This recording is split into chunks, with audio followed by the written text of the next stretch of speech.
Hey everybody,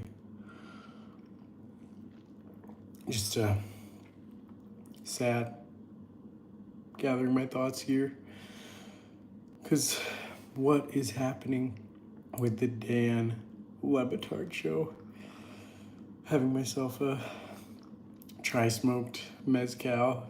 They smoked the ice and then they poured some like pineapple and Casa Amigos mezcal in honor of Dan. So, Smetty, now we know more. First Exodus, then Skipper, and then I was listening to God. I was gonna say God bless Highlight. God, how about those fireballs though? God bless football. And Billy made a comment, subscribe to all those other different YouTubes and God bless football feeds because pretty soon it's not going to be around anymore. I was like, oh my goodness. Like, even though it was obvious he's talking about like he's not going to be in that feed anymore. Should have known right then and there he was talking about the Le Batard Show, but I didn't want to admit to myself that that was what he was talking about. So I'm like, is he talking, are they leaving DraftKings? Because that's not how they would let it out. It's interesting, like this is how it comes out, like just casually mentioned in a God bless football, and it's as an aside, and then all of a sudden the posts come in later that day. I cut that up, put it in the Reddit, and was like, did Billy Gil just let it slip that they're leaving DraftKings? I mean, what does all of this mean for DraftKings? And so I'm in shock. How long was this in the works? This one's good. This is good. How long was all of this in the works? Like that being around in the background? People said it when Stu took this long leave. And I was like, nah, Stu just does this. Like, he'll be back. He did another extended leave, and people have been talking about that. And, I think it was over a year ago, I did an episode that I titled it, Is Stugotz Stu Gone? And that was when he disappeared, and I think there was stuff was coming about it at WFAN in New York, sniffing around. And I remember at the time, like, the show had great shows when he was out, and talking about like we're seeing the future of Le Batard, and like Dominique, all these people, like they can fill in and be Stugotz. Like Stugotz he's a character, and you can get somebody to fill in that place. And that's what I've always kind of said. Like when Stugotz leaves the Dan Le Batard Show, someone can step in and fill his place. It's a loss. We'll feel it, but it's not that bad. And now, like, that day is, like, actually here. He's still going to be a part of the show, but a smaller role, but it feels like, it kind of feels like it is over. Like, that's like, oh, it'll be a smaller role. And then eventually, one day, it's going to be no role. And now that day's here, those things that I say in the past of, like, oh, these people, I can replace them, like, yeah, sure, it's still true, but at the time I'd say that and be like, oh, you don't need to worry. But now I'm like, man, this is a Dan Le Batard Show fan. This hurts. This one hurts. Stu, God, like what? I mean, the writing was on the wall if you've read some of the articles. Ooh, let's see, you got King Vegeta 16 commenting, I wish it would be Pablo in the Dan chair. And I mean, look, that would be, when those two have been together, those have been fire podcasts. I agree with you 100%. And I would be totally here for that as the future of like the Dan Le Batard Show. But that means that our boys, Dan and Stu, that they'd be gone. And that's like, I totally agree with you. That would be, it'd still be an incredible show that I'd listen to. But my heartstrings, like you don't feel it until it actually happens. And I'm feeling it today. I'm in a bathtub in Las Vegas. My wife is on a work trip, and I'm like, well, I gotta go live and talk about this. I mean, and admit I was in denial. Because I was out here, I was saying King Vegeta, I was saying that same stuff. I was like, Dom can be the next Stugotz, and he can do it better than Stugotz. And I still think that's true, but it hurts. It hurts that Dan and Stu are like less because you listen to it so long and you just enjoy those two together. I see you, Brian, in the chat. My brother, hang tough, you guys. Yeah, I agree. The show does need to get younger and smarter. Like, this change does need to come eventually. I agree with everything you guys are saying. You guys are on point. These are things I've been saying and thinking. The show does need to move forward to this future. And, like, it's just that real. Like, we say all these things, and I agree with you on all of that. And I think it ultimately would help the show, and it would also help the younger people in the show. Mike Ryan, Chris Cody, Billy Gil, all of them continue to have a future where we can come and like listen to them talk, but it means our guys, our boys, Dan and Stu. And it just, it hurts. Like, I think eventually like Stu is probably going to have a show on WFAN. I think eventually, like, I think he wants to be back on radio. He's going to have his podcast. It's going to be interesting. Like, I'm still going to enjoy the show. I'm still going to listen to the Dan Le Batard Show, and I'll always be a fan and listen to whatever iteration of the show it is. I enjoy the way they talk about sports, and I'm going to support all of them. And like the question is like what happens now? And like the person who I'm like most intrigued by in all of this is Billy Gil. He's like the one who's stuck between two worlds, right?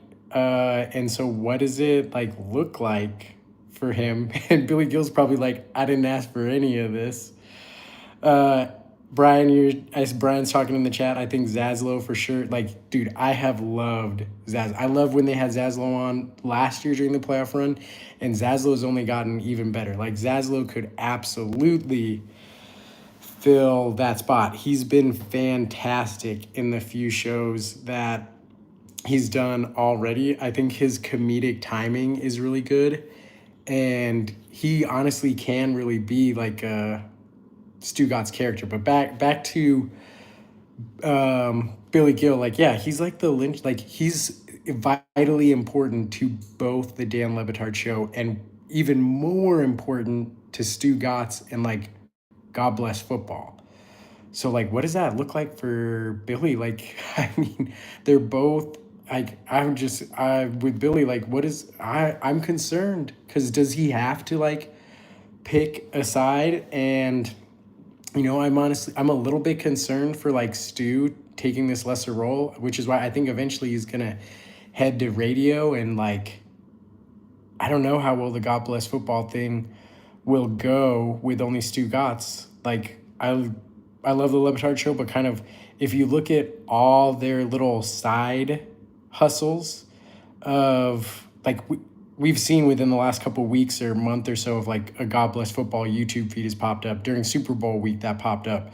So I guess back to my question, like how long has this been in the works? Like probably people have known the writing is on the wall with Stugotz a couple months when I was like, that's weird that now there's a God Bless Football YouTube channel and they put a bunch of their Super Bowl stuff on there. I'm like, that's weird. They're creating all these different things. And then when Stugotz came back, there was StuTube. I'm like, that's weird, but it's nothing but shorts from there. So all those things are like little breadcrumbs that I was seeing and like, oh, that's weird. But I was just brushing it off, being like, not a problem. And it turns out like it was a sign but what does that mean? Because it's been really hard, I think, harder than the show would have thought to grow on YouTube. And what is it going to look like to grow God Bless Football? Like that's been around for a couple months, and I think they're only just over 1,000 subscribers last time I checked. StuTube, same thing, just over 1,000 subscribers. Does this news drive that subscription up? Like that's probably the first thing I'm going to do is go and check. Probably should have checked this before I went live. I see Brian saying, if it were up to Billy, I think he would burn it down to the ground and expose everyone. Like, like Billy is probably going to be throwing like all these chaos bombs or whatever in the Le Batard show with this. Like, if he does end up being like between both, like, Billy's the person who like most intrigued by with what's happening and like talking to him about this. I think I might reach out to Billy, try to get him on the show, get his thoughts and feelings, because both of them need him. Stu can't do what he does in the Le Batard show. Can't do, like, neither of them can lose him. It'd be a huge loss for either of them to lose Billy. So I guess it's kind of like, how successful is the show gonna be at growing, like the Stugotz side of it, of growing God Bless Football and StuTube into like significant followings on YouTube? Like, is that going to translate? That's because so far in the Meadowlark era, the all their YouTube channels and offshoots, like, it's still been the Dan Le Batard Show. That's the one that's the most growth with over 200,000 subscribers. Pablo Torre Finds Out has done well. It's over 100,000, but Oddball is checking in at just 11,000 subscribers. And guess what, folks? If you follow me, I get more views than Oddball.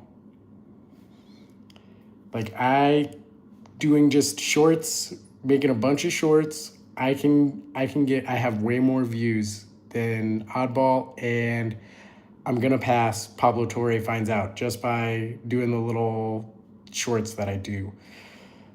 So what does it look like for those shows to grow? It's kind of like, is this going to be a divorce, you guys? Are people going to have to pick sides? What is this? Or like Tuesdays and Wednesdays, Stugotz gets Billy, and Mondays and Thursdays, Dan gets him, and then every other Friday, they switch off on Fridays. Like, what is going to happen? Like, and even for show friends of the show, Mina Kimes, like, is she going to have to choose between doing a hit on God Bless Football and the Dan Le Batard Show? Because they obviously have to like pay somebody like Mina Kimes to come on the show. I'm sure at the beginning she'll throw them like a bone and help them out for free because of what they've done for her. I gotta hit up some of my drinks here, you guys. Get some more of this mezcal in honor of Dan.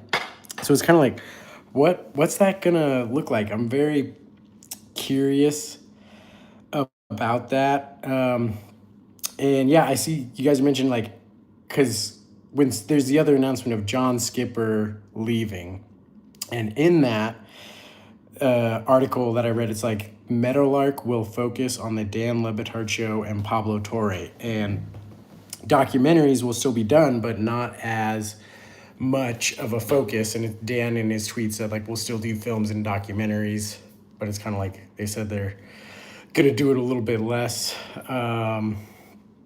Does that mean an increase for Pablo? Like, I think Pablo's role is gonna have to grow. Is that where some of the tension came now? Like, you guys remember that awkward apology for Dan, and they're slashing the awards show budget, but that awkward apology for Pablo, is that where some of the tension's coming from? Because Pablo, like, he's Meadowlark, but he still does like other things outside of Meadowlark too, and he's on Morning Joe now, and it's kind of like, well, if Stu's leaving, Dan's like, Pablo, I kind of need you more, but Pablo's doing his own thing. But it's like, Pablo, I've helped create this great environment for you for Pablo Torre Finds Out, and are you gonna help me now in this time of need with Stugotz leaving? Like, maybe that was some of the tension. Oh, this bathtub is getting uncomfortable for me, hurting my butt. I got a second drink here, not just the tri-smoke. This is a nutty old fashioned. I'm drinking my sorrows here with everything that's happening. It was good. They orange peel goes great. They they shredded, they didn't like shred it, but grated a fine grate of an almond over it. Got Di Serono in it.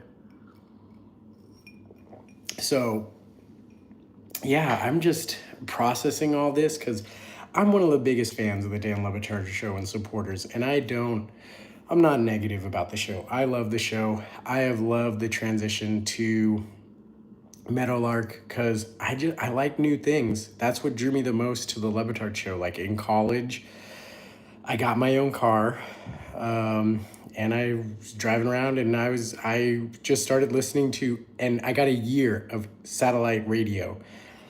And what did I do? I found ESPN radio on satellite radio. And every time I was in my car, I would just put on ESPN radio and I would listen to sports talk. And that was my transition away from like listening to more music and just listening to sports talk. And I did that for a couple years until the Dan Le Batard Show was added to ESPN radio.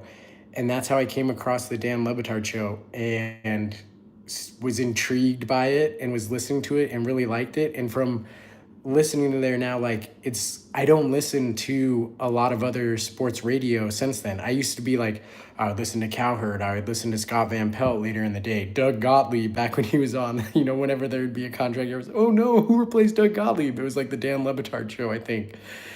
And the way they talk about sports was so different from everyone else and was so much more fun that they kind of like ruined regular sports talk for me. So I love the Dan Le Batard Show, and I know some of the Reddit, a lot of people on there have been negative about this transition. Even you guys, I was texting with Ty, who created the Fan Le Batard Show, which I have now taken over. Ty, the creator of the Fan Le Batard Show, exclusive, stopped listening to the Dan Le Batard Show. I would never do that. Ty, shame on you. Shame on you, Ty. Can't believe it. I'm exposing you on this. If you'll ever see this, Ty, exposed. Can't believe it. But I love the show, and I love the newness that Meadowlark has brought about. And so I'm here for the new because I think they're really talented, and we'll see what this new transition looks like. But I'm a little concerned, like, and I see King Vegeta, like, yeah, you do not need 50 million to run a YouTube channel. Like, it needs refining. Like, yeah, even there's been some really awkward moments the last couple of weeks, especially with Dan. Like, there was that one on the live when they played like a video and then it started playing music after, and Dan was like, we couldn't edit that out. Like, Dan just straight up calls people out, and then he said something like that probably played enough music, just enough for us to lose our monetization. And I'm like, did the Dan Le Batard Show, because if they've made all these mistakes live, you can get copyright strikes if you're streaming live.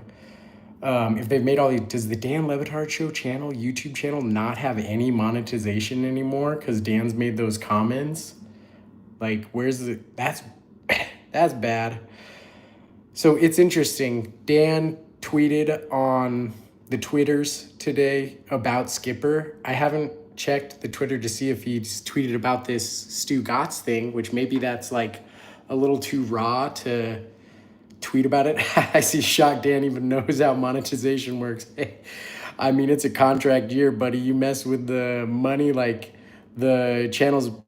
It's been weird. Like, I think DraftKings is, because in things that they've mentioned, like DraftKings, it sounds like gets the monetization from that, because people have asked, like, oh, if I send like a gift to you, like, who gets it? Like, we don't know. It goes to DraftKings. But now, like, if they're not going to be with DraftKings, it would go to the Le Batard Show. But yeah, it's all interesting. All these things coming up.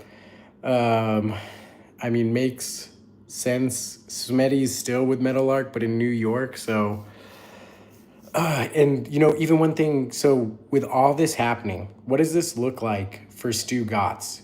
He's stepping, like the articles, he's stepping away from Meadowlark, and he's still gonna do things on the Le Batard Show. So he's basically gonna be like a guest on the Le Batard Show. Who knows what that will look like? Like, maybe he's on like once or twice a week, or just once a week. Like, Stu, he gets a weekly hit like a Greg Cody. And even, just talking about Greg Cody, like how long again? How long? How long? How long did you know? How long have we been in the dark about this impending breakup? How long? Greg Cody has been on the show twice a week. Is that again because we knew the writing on the wall was coming for this? How long did these guys know? And like, how long did they know? Because what's happening with the oral history, guys? Is the oral history going to be done? I mean, how? It's like if you knew, like, okay, I'm a couple of drinks in. I say I'm not negative. Here's the one thing I critique the Le Batard Show on is the logistics. Like, I love the show. I want them to be successful. I want them to be so successful. But there's just some logistical things that I don't understand. Like, when they were at ESPN, it was funny when they were a marching band to nowhere. And because they're at ESPN, like, you've arrived, you're at ESPN, you can have these failures and you're still at like the largest sports thing of all time. It's okay to be a marching band to nowhere when you're at ESPN. I see King Vegeta, like maybe the oral history. I know that's something I was thinking. Maybe the oral history sparked all this, like digging into the past of all this, like, but anyway, where was I? The logistics, like, but now that they're Meadowlark, the being a marching band in nowhere kind of grates on me because it's like, dude, you guys are on your own now. If you have an idea, you've got to get it done. You've got to make it happen. The oral history, like, if you've known for a while that Stugotz is going to go, like, maybe it is. We know how hard it is to pin down Stugotz. Like, maybe they tried to pin him down and just knock out all of the oral history, but they just couldn't get it done. But now it's like, are they going to finish the oral history? Is that his guest appearance will just be the oral history? So, like, back when Stugotz made his whole disappearance, like, I wasn't that concerned. Like, there were chit chat here, the scuttlebutt, people on the Reddit were saying like, oh, is Stugotz gonna leave the show? And I was like, no, he's not gonna leave the show. He's not gonna leave the show. Stu's done this. No big deal. And then he came back and I'm like, yeah, that's fine. And he came back in time for the Masters. But when I got worried is when he was back and he was just gone again. I was like, that's weird. And that was where I didn't really talk about it that much. I didn't bring it up on the podcast that much or talk about it. But in the back of my head, I was like, that's actually really weird that like he's back and then he's immediately gone again. That was when I started to get concerned. And yeah, now we should have seen this coming with all that. And I guess some of those people did see it coming, and me, I didn't want it to be true. So like, again, Billy Gil, he's the most interesting person I think in all of this. Talked about that a little bit. I think he's the one who it affects the most. I mean, for Stugotz, obviously it affects everybody. But I mean, what's next for Stugotz is Stu gonna move to New York? I think Stu is not long in Florida. Yeah, I agree, King Vegeta.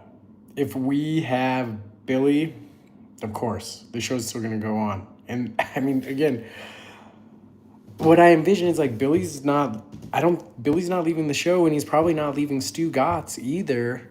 So this is a big, like, what does that even look like for Billy? Like, you have the past history of like Stu not paying him for sports bang for the longest time, and like now, if you're working for Stu, it's up to Stu to pay you and get that thing funded.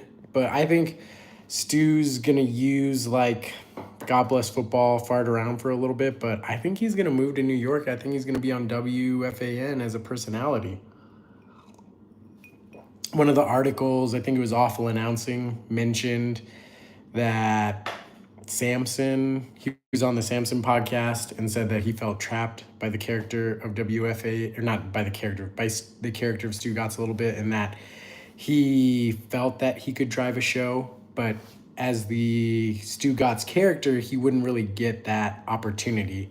And he said that he would jump in a heartbeat at the possibility of like getting the opportunity to drive a show in at WFAN. I think that's where this is headed for Stu. He's headed to adjusting myself here. He's headed to as my second phone where I've got like my notes on it falls to the bottom of the tub. I think he's headed to New York. I think that's what's happening for Stu here. And he'll be on WFAN, not as a program director, but as talent.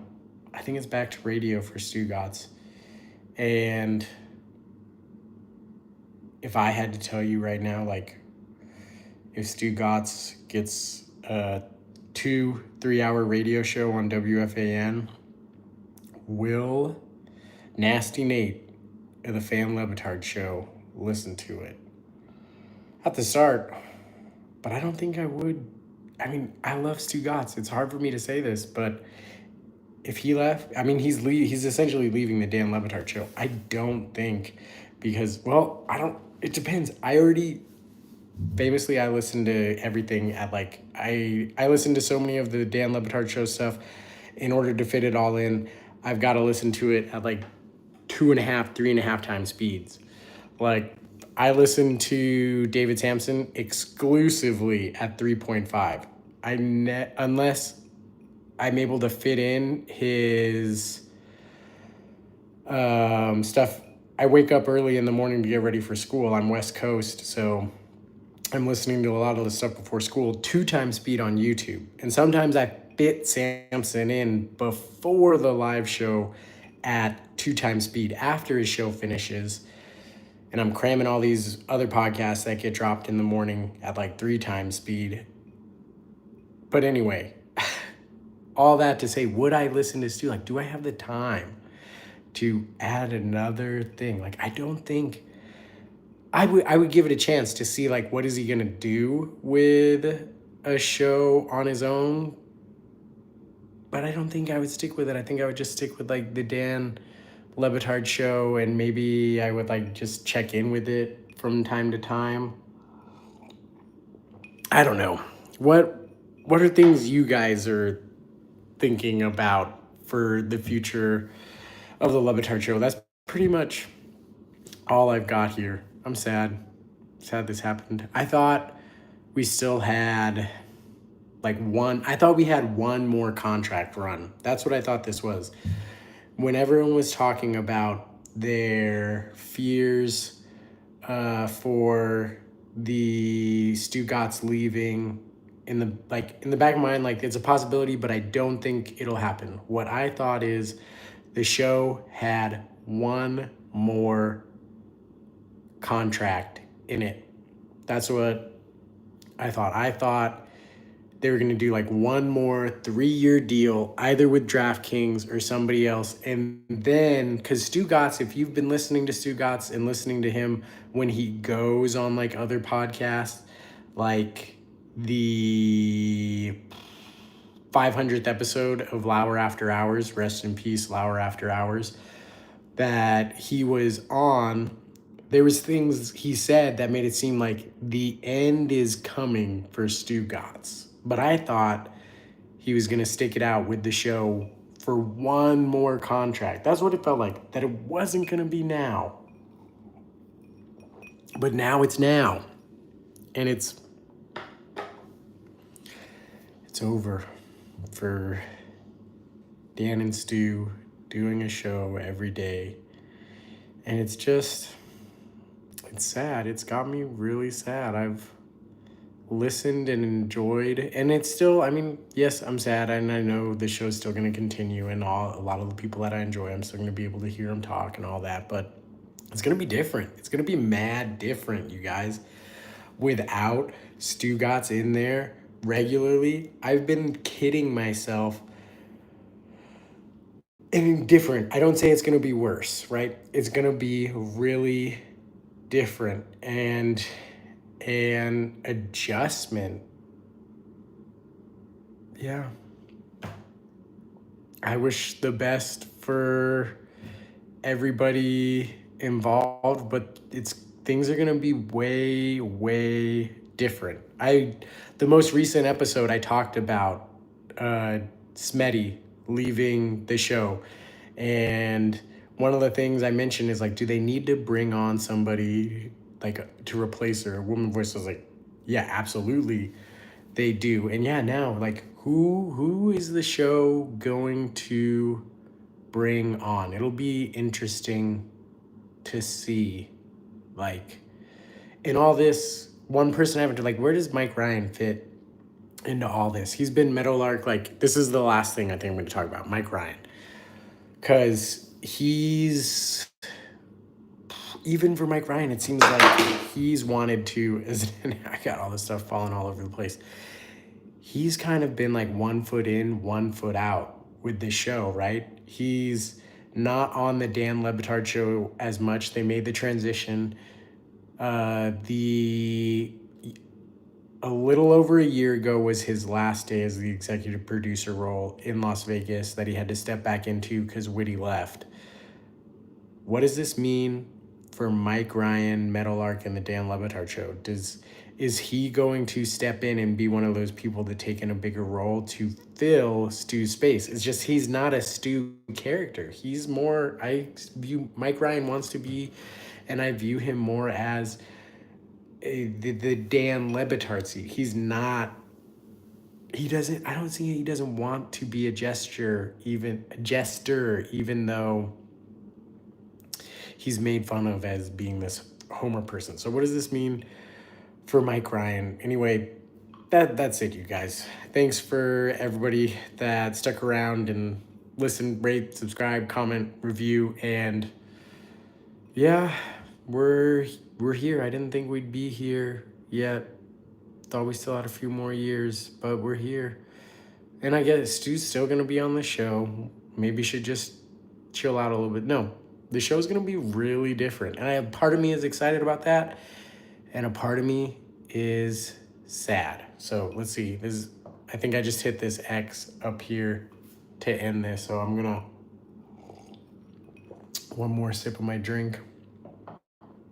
And good night, everybody. Thanks for joining me. We'll see together what is next for the Dan Le Batard Show. And you know what? My whole listening thing on Monday might be thrown off because the second the Dan Le Batard Show goes live on Monday, I am going to be in there listening to see what they have to say. Is Stugotz going to be on Monday?